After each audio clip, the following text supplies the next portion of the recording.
I remember the sound first. A wet, hungry kind of kiss. Too loud for a workplace. Too desperate for strangers. I had come to surprise him with lunch. I was 8 months pregnant, carrying his child, carrying our future in my hands like something fragile. But when I opened the door to his office, I found him carrying someone else. Her hands tangled in his hair, his mouth devouring hers. Papers scattered, tie loose, shirts untucked. I froze. My heart didn't just break, it detonated. When I whispered his name, they turned. Her smile was slow, smug. His was cruel. I said, "How could you?" And before I could take another breath, she lunged. Nails against my skin. A sharp kick against my swollen belly. I gasped. The air left my lungs. And he laughed. The man I thought loved me, the father of my child. He laughed while I clutched my stomach, fighting to stay on my feet. That's when the door opened, and everything changed. But I need you to understand, I didn't get here blindly. There had been signs. The late nights, the turned-over phone, the new cologne he never wore for me. I asked questions. He lied smoothly. Always just enough truth to make me doubt myself.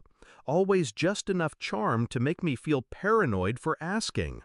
But a woman knows. I had already started digging. Bank statements, text records, hotel receipts buried under business trips. I had already found her name. What I didn't expect was the violence, or the laughter. That's what cut deepest. Not the cheating, not even the betrayal, but the pleasure he took in my pain.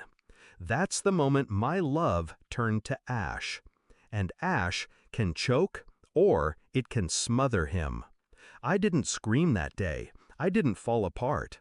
I pressed my hands to my belly, steadied my breathing, and looked at the doorway. Because the person standing there wasn't just anyone.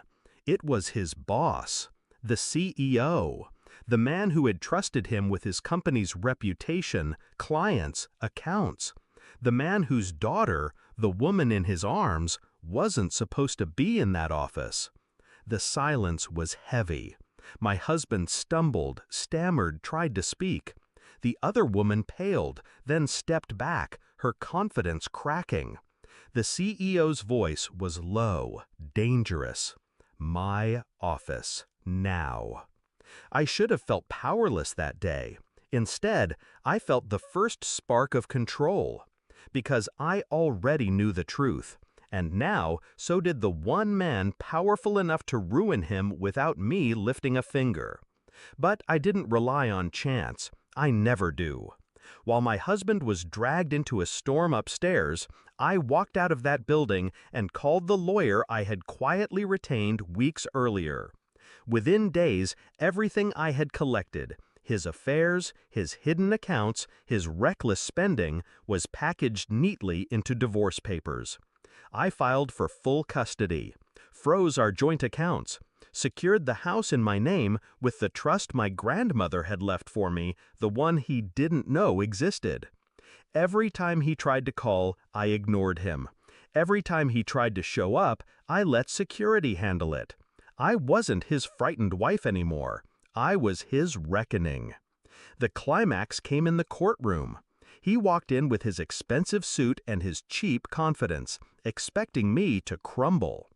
Instead, I slid the evidence across the table. Emails, photos, transactions, witness statements from employees who'd seen them together in his office long before I walked in. The judge didn't even look at him twice. Custody, mine. Assets, frozen. Alimony, granted. His mistress didn't show up. She had problems of her own now. Her father made sure of that.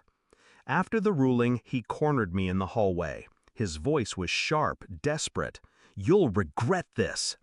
I looked him dead in the eye. "No," I said. "The only thing I regret is ever loving you." And I walked away. Now, when I watch my daughter sleep, safe and whole, I think back to that office. to the laughter, to the kick meant to destroy us both. It didn't destroy me, it transformed me. Because betrayal doesn't just wound, it sharpens.